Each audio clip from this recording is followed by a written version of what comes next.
Hey guys, what's up? It's Nick again. I'm going to show you another quick instructional video how to disassemble a Smart Parts ion. Now, I don't want any flaming. I know a lot of people are going to flame and stupid comments. Ion sucks, whatever.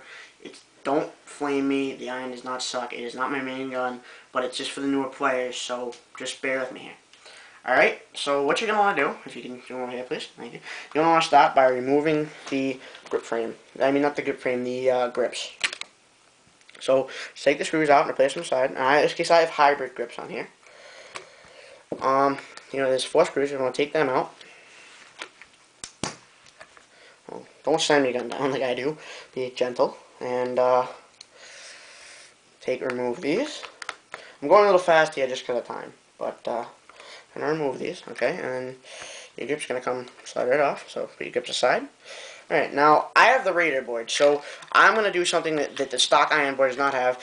My battery harness, the harness just comes right out. So this is the battery harness. My battery harness unclips from the board, like so. So the stock iron board does not have that. So what I'm going to do, so what you're going to do is you're going to want to, when you take the board out, you're going to want to make sure that this goes right up into the grip frame and be very delicate with it. Okay? Now what you're going to do is get yourself your 1/8 Allen key, and you're going to want to start disassembling the marker. So I always like to start from the front. There's a little screw right there in the end of the breech, and just give it a little unscrewing, and then just take it right out. It should only take a second. Okay. Okay.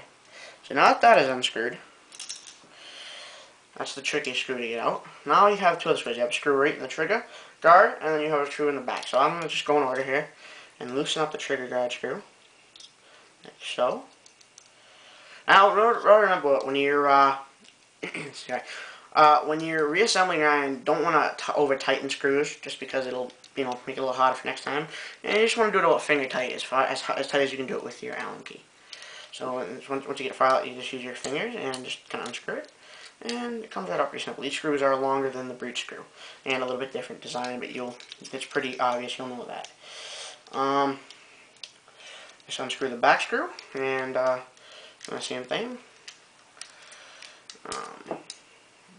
Just take that out. Okay, so now that we have the grips off and the screws out of the body, we can go ahead. What you're going to want to do is you're going to take your thumb and lightly push up onto the board, and the board's just going to kind of slide up. Then you can see all the internals there. So now what you want to do is you have an internal hose with a banjo clamp. And you're just going to want to stick your Allen key right there. On the right top, there's an Allen slot right there in the banjo clamp. You want to unscrew that. That's what connects the gun to the regulator port, where the regulator screws in and it gets aired up. So you just want to unscrew that, and it'll come right off like that. It's going to stay attached to the board, but it'll come right out of that slot. So now you can just go ahead and remove the main body and the guts from the grip frame. So this is the grip frame. So you're just going to place that aside. Unless you're going to like wipe it out or get paint off it, there's no real need to maintain this. There's nothing here that needs to be lubed or anything. So just leave that, put that aside. So now what you're going to do is you have your two other clamps. You have your eye ribbon right here, or ribbon or connector or whatever you want to call it. Mine's going blank. But you have your QEV or quiv, and you want to just unscrew that. Oh, eye wires. That's it. Just came to my head. Okay, so you want to unscrew your QEV. Okay, take that. Then you're going to want to gently remove your eye wires. Okay. And then you're going to want to take off your last banjo cap and hold your board with your 2 fingers just so it doesn't fall, because they are delicate and you want to keep your equipment as good in condition as possible. So now you have your board. So the board does need some maintenance, but that's solenoid maintenance, and I recommend if you're new to having an ion, you should just take that to your local pro shop and have them do that. So now what you want to do is you're going to be very careful. I have the cut-through body, the Trinity body cell, and what I have to do is, because there are 2 little springs in here that basically hold the detents in, I have to kind of stick my fingers here to stop them from flying everywhere. But on a normal ion body, you'd have the plastic body, the black plastic body, and you could just wait till you slide out to the end and put your fingers there and kind of catch the springs. So these are the springs. So you want to these are very small and they will get lost very easily, so I guess you put them somewhere separate from the other screws so they don't get knocked around. Now, you can go ahead and slide your breech and your firing can out from the main body and place the main body off to the side.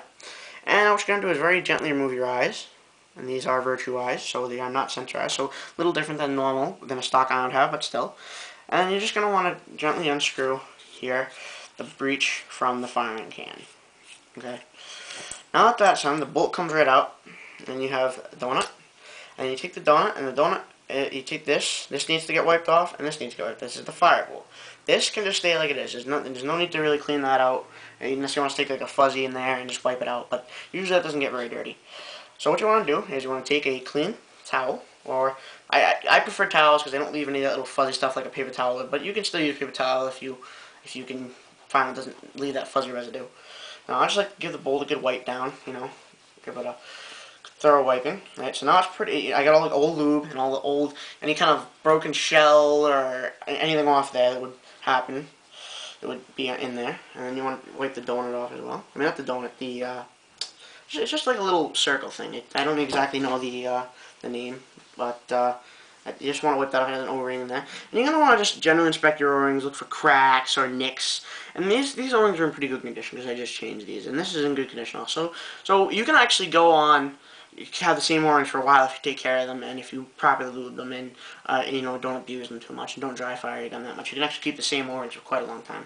So what I like to do is you can I guess most stock ions you buy brand new come with like Sleek Lube or something like that.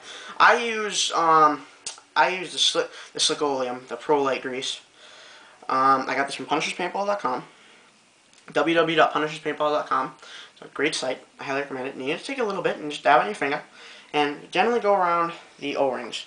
You want to give them a heating helping. Now these are spool valve guns, so they do like a lot of lube, a good amount of lube. So you're just going to want to get the back two here and get here. And I just take a little bit, whatever I have extra on my hand, just give the bolt a good thorough work over. And I take a little bit more and I work my way and get this a good coating.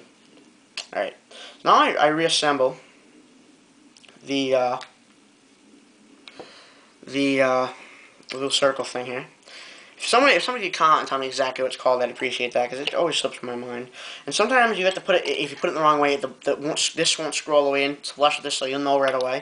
So you're just gonna want to screw that in, and then you're gonna take a fuzzy too, and just kind of get the breech kind of clean, and just give that a little, little cleaning in there, and make sure that's nice and clean. So now you have this reassembled. No, that's on the right. That's on correctly. You don't want to give this a little wiping. This is a towel, so I'm just gonna kind of slide around here and wipe it. And kind of get your hands kind of wiped off here because you're touching the eyes.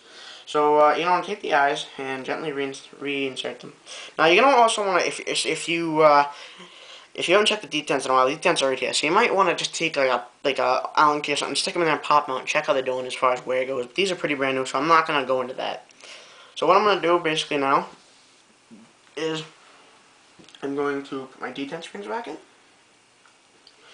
like so. So doing that, I'm going to hold on, I'm going to slide it back into the body.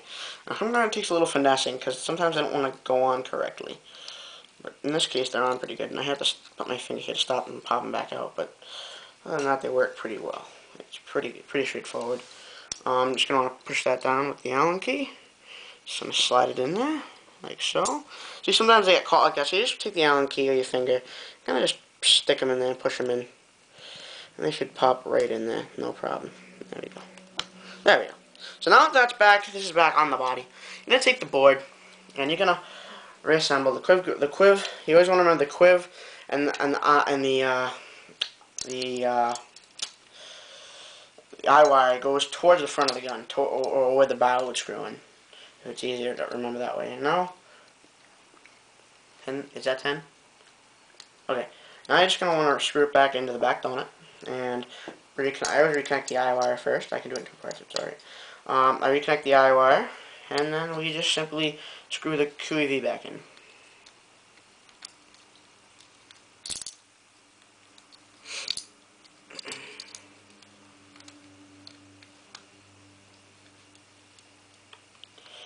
Once you get the QEV screwed back in, you can proceed to put it back and reinstall it into your grip frame. So what you want to do is there's a little track, almost like a little slot in there for the board to slide right into. So you want to stick the board right like that on there, kind of slide it halfway, and then take the banjo and kind of move this off to the side. You're not going to break it, just don't bend it too far. Kind of reattach this, if you can get it in right. Excuse me. Sometimes it takes a second to get it lined up with the hole. But, there you go. So you're going to screw that back in. Don't tighten, over tighten it. Just give it a nice little finger tightening there. And you just continue to slide your board right back in. Now, if your board doesn't go in sometimes, the trigger may be in the way, so don't force it back.